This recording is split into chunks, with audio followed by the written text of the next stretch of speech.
theater. Okay? I'm going to have you guys read to me the different elements, and then we will decide where they are on the map. So the very first element, the brick foundation. If somebody could read to me that description in a nice loud voice. Kira, thank you. The description? Yep, the description. The globe's foundation needed to be constructed of brick as it was built on wet, marshy land close to the Thames River. It's actually, we pronounce that the Thames River. Okay, we pronounce it the Thames River. And the Thames is a river that is located in London. Okay, it's beautiful, and the Globe Theatre was constructed on the banks of the Thames River. So the ground was very moist and very marshy, so they needed to do a brick foundation. So which element is the brick foundation? Which element is the brick foundation, Chris? 12. Correct. Number 12 is the brick foundation. So that's here. Okay? Brick foundation. How about the next element? Nice loud voice. We have the open yard. Who can read that for me, Samson? Nice and loud.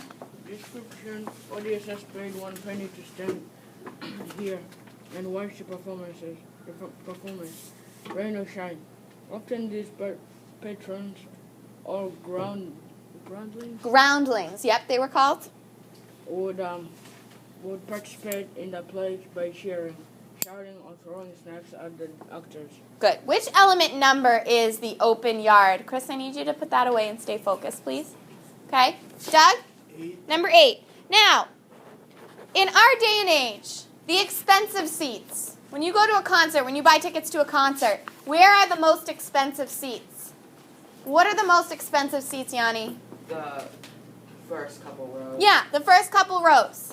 Back in Shakespeare's time, if you had a seat that was right here, okay, in the front, it was the cheap seats. Okay? Do you remember why? Do you remember from the video what the people who were in the open yard, or the nickname for the open yard is the pit? What the groundlings had to do, Sarah? They had to stand the whole time. They had no seats, so they would jam people in there, and you'd pretty much be, right next to each other, standing up for those 2 hours watching the show. So those were the cheap seats. Okay? Right. They're not even seats. So those, we call that the pit. That's kind of the nickname for the open yard. And who can remind me what we call the poor people that hung out in there? What were they called? Right there on your sheet is the answer, Jesse. The groundlings. Good. How about our next element, the inner stage? Go ahead, Hannah. This stage was used mostly for indoor scenes. It had a curtain that could be opened or closed for scene changes. Okay. So this is the inner stage where indoor scenes took place. What number is that one? What number is the inner stage, Liam? Number 7 is the inner stage. Okay? So that's where indoor scenes would take place if there was, a bedroom scene or a scene inside a castle, something like that. It would take place a little bit farther back on the stage where they could use curtains to open and close. Okay? How about the next element, nice and loud? The next element, the support pillars. Jack. These wooden pillars supported the roof and were painted to look like marble. Actors used these pillars to hide on the main stage and observe other characters while speaking asides to the audience. Good job. What number would that be, guys? Raise your hand. Jeff. Number 9. Good. So these support pillars were one of the only elements of scenery. Okay, in Shakespeare's theater, they would paint it to look like marble, and characters would hide behind them and say asides. Does anybody remember what an aside is from the video we watched? What's an aside? What is the character doing when he's speaking an aside? Remember, Jack? Isn't it like they're not able to be seen, but you can just hear their voice? They're kind of like adding just thoughts. Right. They're speaking to the audience, not to any other characters. They're speaking to the audience about something that's going on in the play. Maybe a thought that they're having, okay? And the other characters on stage can't hear that aside. So they look right at the audience and say something, okay? How about our next element? We have the main stage. Yanni, read the description nice and loud. Where the main action of the play took place, especially outdoor scenes at battlefields, forests, or city spaces. It was often called an apron stage because the audience could sit around all sit around all three sides. The stage was intentionally built 4 to 5 feet high, so the audience could not jump up and into the action. For a larger fee, patrons could sometimes sit up on the stage and next to the actors. Okay. And what number is that? What number is our main stage, Michael? 6. Number 6. So remember, we talked about when people, the groundlings, right, were sitting around these three sides of the stage. What did they often feel moved to do? What did they often, this was so realistic to them that they felt moved to do what, Nicole? They like talk back. Yeah, they'd talk back, they'd jump into the scene, so they had to build the stage high because people would try to get up and be like, no, Romeo, don't do it, don't kill yourself, right? They were so wrapped up in the action, so they had to build the stage up a little bit higher so that these people couldn't get up there. It's kind of funny to think about, right? But this was their entertainment. We go to the movies, we watch TV, we watch videos on YouTube. These people went to see Shakespeare's plays, yeah? It's like they had to make Justin Bieber's stage high and put security in front of it. So Right, same kind of thing.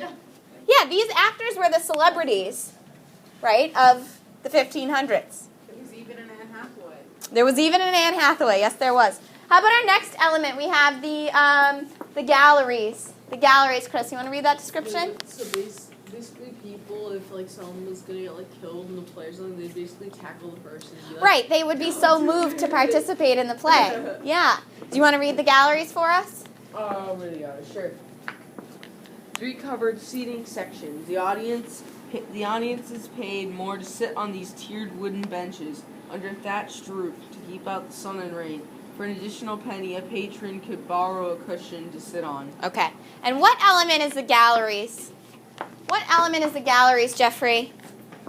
Number 5, right here. Okay. So it's a 3-tiered seating section, and these were the expensive seats. They were covered by a roof. You could actually sit down. If you wanted to pay a little more, you could even get a little cushion to sit on so you don't get, when your butt falls asleep when you're sitting on one of those bleachers. Okay? So those were the expensive seats. Cheap seats were in the front. Expensive seats were a little bit farther away, which is total opposite of what we experience today. Okay? How about the upper stage? The upper stage, Sarah. This chamber was used for most bedroom and balcony scenes. Yeah. Okay. And what number would the upper stage be? 4. Number 4, right here. Okay. So the very famous balcony scene in Romeo and Juliet. Juliet would have been up on that upper stage, speaking down to Romeo, who would be on what part, do you think? Juliet's on the upper stage. Where is Romeo? Which element is Romeo standing on? The main stage. Good. Okay. Next one, we have the trapdoor. The trapdoor. Nice and loud for me. Come on, people. Thank you, Cam. Well, what can you read the description? Actors playing ghosts or witches could rise or descend through this door led to the main stage. The cellarage underneath was referred to as hell. Okay. So this is the trapdoor. This was one of the special effects of the time. People would fall right through. It's so scary. Okay. When you broke and you died. They were usually okay, honey. Give me 1 second, okay? It wasn't a big. We can't. All the actors. All right, let's keep going, guys. Next element, we have so the trapdoor, guys, if there was a ghost or if there was somebody that was killed and that was probably going to go to hell, they would fall through the trapdoor, okay? One of the special effects. So if you turn the page over, the next element is the entrance. Who can read that one for me, Jesse? Thank you. Gatherers stood at the single entrance to collect 1 penny from each patron per performance. Patrons put their pennies into a box, hence the name box office. It took audiences at least half an hour to file into the theater. And what element number is the box office or the entrance, Christopher? 11. Number 11. So remember how I told you how a lot of language originated from Shakespeare's time?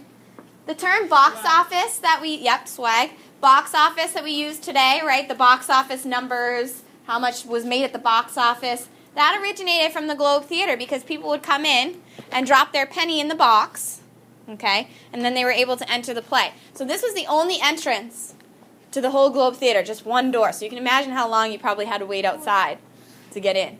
Only a penny to watch a play? Yeah. Pretty cool, right? How All right. much is it, like, worth now? What? How much is it like worth, like, right now? I don't know. I have no idea. That's a good question. Yanni? Is it just the paper, Chris? or is there really a giant gaping hole in the theater? It was just basically like a doorway that they would walk into. Oh, this right here, you mean? Yeah. No, this is called a cross section. So it would be as if, it's round. It's completely round. Oh, okay. And but this is a cross section so that you can see what it looks like from the outside and the inside. Okay. Good question. All right. Question, Chris. What if you basically just, what if you like went back in time with like a $20 bill? I don't know. Bought like 20,000 cushions. Yeah, probably. Yes. Jack. If you were, so was that trap door just a drop, or did they like? Yeah, I mean there was a cellar underneath it, and it wasn't very deep, so they wouldn't get very hurt most of the time. All right, the next element, the flag. Pretty tricky one to figure out. The flag. Please read the description for me. Thank you, Samson. The flag.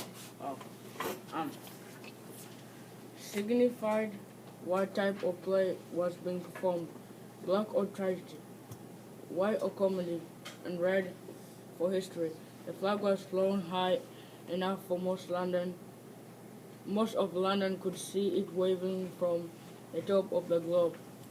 This was important because the theater was located on the outskirts of the city, across from the Thames. Thames River. Yep, good.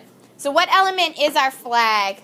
What element is our flag, Cam H? I think it's number 1. Yes, good job. So the flag is number 1. So basically, people would walk sometimes for hours and hours to get to the Globe Theatre to watch a play because they didn't have cars. So people who lived, right in London would have to walk all the way outside of London across the Thames to get to the Globe Theatre. So they could see from far away, thank you, which type of play was being performed. If it was a comedy, be white, a tragedy, black, history, red. So you could see which type of play it was before you went to go. So if you didn't like tragedy, you'd be like, it's a tragedy today. I'll skip the play today. Okay? A lot. How about the next one, the heavens? The heavens. Please read the description for me. Go ahead, Kira. Ceiling over the stage that protected the actors from too much sun or rain. It also represented the sky and heavens, and was painted blue with golden stars. Actors who played angels or spirits descended from the hut on the top of this roof. To the main stage. The hut was also used for storage and additional sound effects such as alarm bells, cannon fires, and thunder. Good. Which element is the heavens? Which element, Kalia? 2. Good. Okay, so another thing that helps with some of the more simple special effects of the day. How about the last one, the tiring house? Samson, question? Yep. Is it only Shakespeare who performed these plays? In the Globe Theatre? Yeah. Primarily, yes. Yes. Did he own it? He didn't own it. The king owned it for a while. Okay, and then another rich guy owned it. And they owned the theater so that they could hire these actors to perform there. And Shakespeare was the playwright for this theater. So he wrote all the plays that were performed at this theater. Jesse, last one for me. Dressing and storage rooms. Actors rested here between scenes and changed into lavish costumes. All large props were stored here. The door to the tiring house also served as actors' main entrances and exits. And which number is our tiring house? The only one that is left. Liam? 3. So the most elaborate piece of Shakespeare's performances were the costumes. So they would change costumes often, and they would be the most elaborate and brightly colored part of a Shakespeare performance. Okay? Samson, question. Is there another person who did much of that play from Shakespeare? From Shakespeare's time, there's one other guy that was semi-famous, but I can't even remember his name, which tells you just how, Shakespeare was probably the most famous playwright of our time. There were ancient Greeks who wrote lots of plays, too. Okay? Sophocles, those people. Where did you get the idea? He was just creative, like an author would be today. Yep. Jack? How big was the tiring house? Where the actors... Well, yes. I'm not sure. That's a good question. That's something you could look up. Yanni? I think Shakespeare was as famous as he is now. I think he was more famous. Now or back then? He was a celeb back then. He was very well known. people, walked for miles to see his plays. As much of a celeb as somebody could be in the 1500s.